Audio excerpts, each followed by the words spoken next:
मोक्षप्रदायिनि मञ्जुळवासिनि वेदनुते पङ्कजवासिनि देवसुपूजित सद्गुणवर्षिणि शान्तियुते जय जय हे मधुसूदन कामिनि आदिलक्ष्मि जय पालय माम्।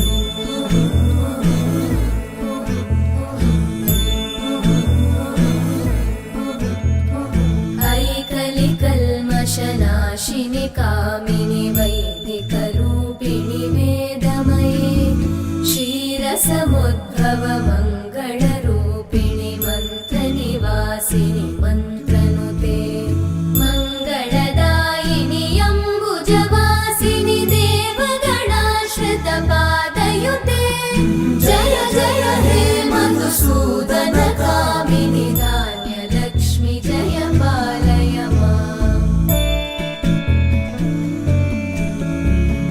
जय वरवर्णिनि वैष्णवि भार्गवि मन्त्रस्वरूपिणि मन्त्रमये सुरगणपूजित शीघ्रफलप्रद ज्ञानविकासिनि शास्त्रनुते भवभयहारिणि पापविमोचनि साधुजनाश्रितपादयुते जय जय हे मधुसूदन कामिनि धैर्यलक्ष्मि जय पालय माम्।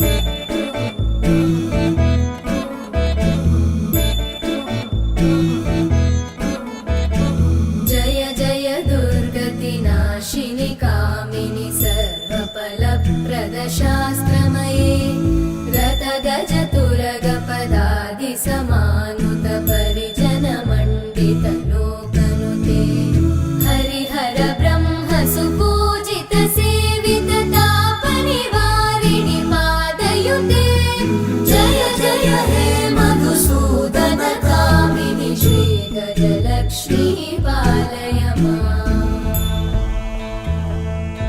ऐकगवाहिनि मोहिनि चक्रिणि रागविवर्धिनि ज्ञानमये गुणगणवारिधि लोकहितैषिणि सप्तस्वरवरगाननुते सकलसुरासुरदेव मुनीश्वर मानववन्दित पादयुते जय जय हे मधुसूदन कामिनि सन्तानलक्ष्मि पालय माम्।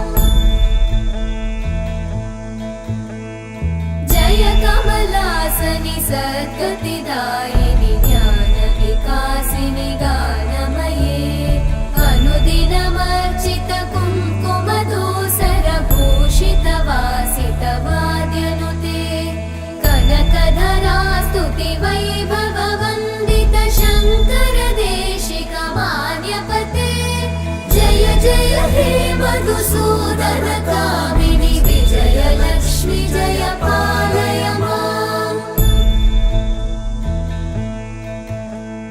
प्रणत सुरेश्वरि भारति भार्गवि शोकविनाशिनि रत्नमये मणिमय भूषित कर्णविभूषण शान्ति समावृत हास्यमुखे नवनिधिदायिनि कलिमलहारिणि काम्यफलप्रद हस्तयुते जय जय हे मधुसूदन कामिनि विद्या लक्ष्मि पालय माम्। जय जय हे मधुसूदन कामिनि श्रीधनलक्ष्मी पालय माम्।